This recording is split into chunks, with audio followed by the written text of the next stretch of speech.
Hi, let me ask my dermatology colleagues a simple question. Do you think any of these big software companies one day can put a tool in front of us that can reliably do what we do? I don't think we are there yet, and I don't believe that the time will come anytime soon either.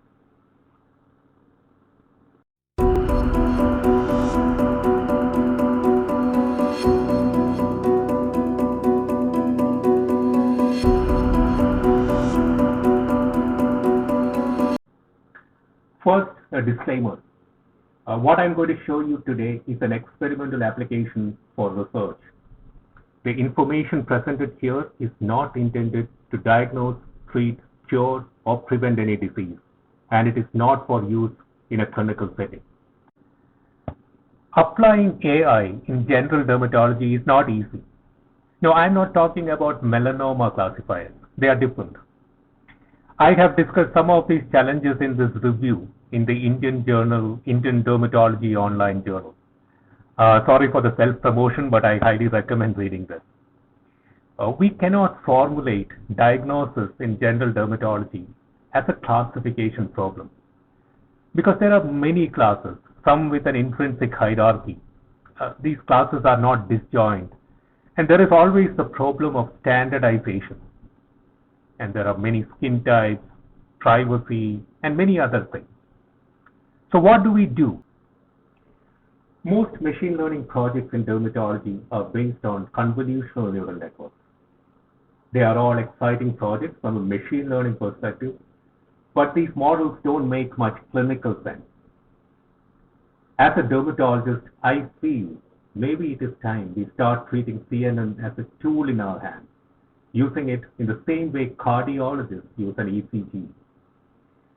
Let me briefly introduce you to CNNs or convolutional neural networks.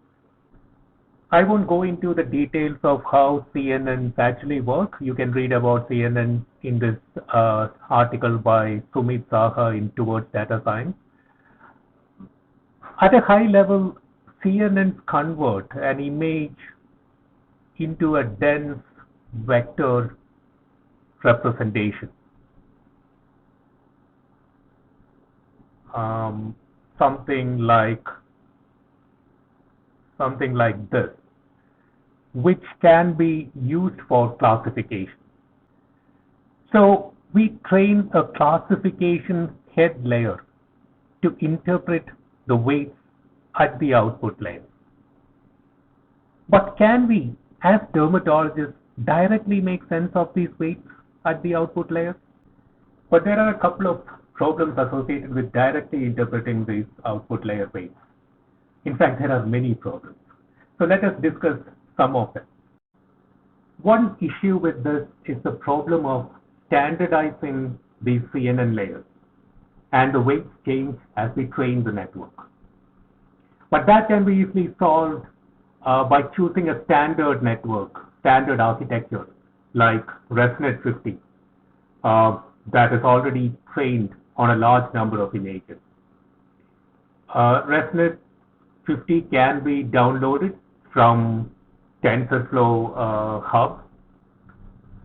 You can visualize the weights, also called the feature vectors, for any clinical image using the standard ResNet 50 architecture.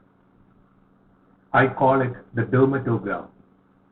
The best part is that you can do it from your browser itself without uploading the image to a server. I have an image of Tinea corporis here. Let me show you how to generate the dermatogram using my website, gulfdoctor.net. Go to gulfdoctor.net, click on this icon to list the diseases, search for Tinea corporis as that is a picture I'm going to use. Click here. You will see the clin graph of Tinea corporis and see this camera icon here. Click on that and load the picture to this page. As I mentioned, it is not uploaded to the server. click on process image and wait. On first time use, it can take up to 3 minutes as the rested model has to be downloaded to your machine. You can see the dermatogram generated here.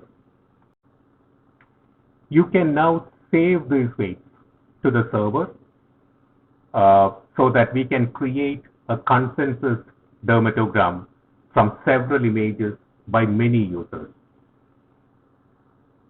Only the weights are saved and not the image. Once you have a comprehensive consensus dermatogram, you can use it to compare it against the image of a suspected case. Moreover, just like how cardiologists interpret an ECG, we dermatologists can develop the skill to interpret these weights in a dermatogram. We can use some statistical techniques to find out weights that are crucial for differentiating a condition from a closed differential diagnosis. Here is a dermatogram of pityriasis osseosa with the weights important in differentiating it from perioral dermatitis marked in shades of red. I'm trying to simplify CNN and make it like an ECG or a tool in our hands. I hope this will be useful for privacy-preserving teledermatology applications. It is available at gulfdoctor.net. Feel free to explore it. I should remind you though that it is not for clinical use yet. I post health informatics videos on this channel. Please subscribe if you are into health informatics. Thank you.